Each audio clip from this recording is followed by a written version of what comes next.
আসসালামু আলাইকুম প্রিয় শিকারী ভাইরা, আমরা আসছি শেলিবাড়ির খোলায়।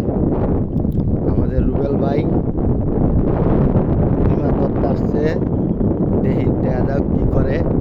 ওই যে খাইতেছে।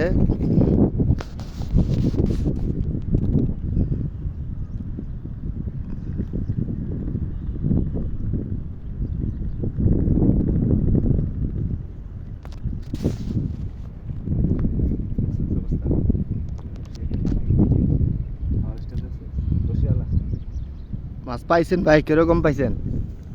হ্যাঁ,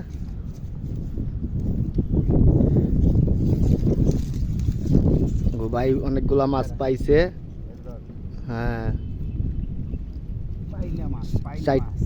চারটা পুঁটি মাছ পাইছে, একটা শিং, আবার এই যে একটা বাইলা মাছ পাইছে। দেন